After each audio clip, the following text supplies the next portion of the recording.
Well, Baylor just has one football game left this season, and with an injury-riddled squad, new head coach Dave Aranda is hoping to finish this struggle of a 2020 season on a high note. Nikki Lattarillo explains.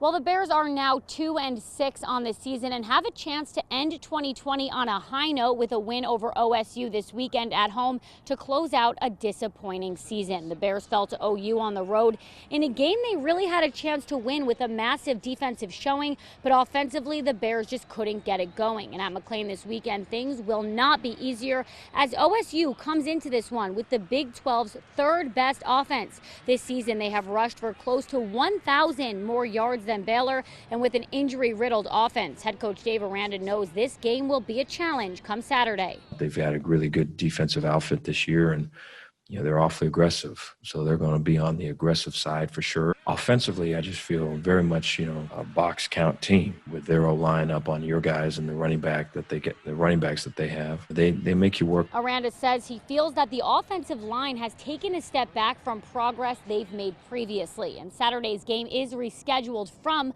October 17th. Kickoff is set for 6 p.m. here at McLean Stadium. With the Bears in Waco, Nikki Lattarillo, 6 Sports. Texas A&M's game this weekend against Ole Miss has been postponed again due to COVID-19 issues in the Ole Miss locker room. The SEC says the game will only be made up if Tennessee has issues ahead of next week's rescheduled game against the Aggies. Waco High will have a new football coach in 2021.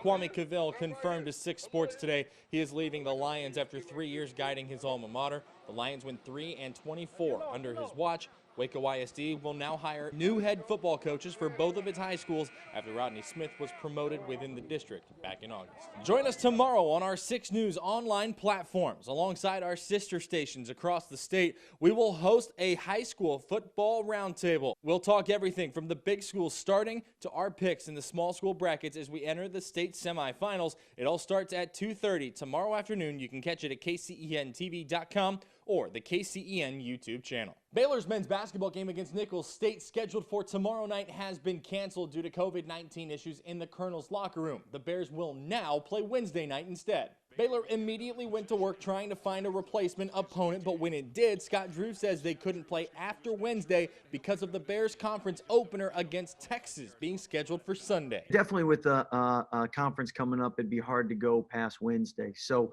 that's why we're putting all our effort, and we got a couple possibilities, but again, every time you talk about a possibility, it falls through, so I'm not going to jinx it. We know the Bears will play Wednesday night at 7, but we do not yet know an opponent.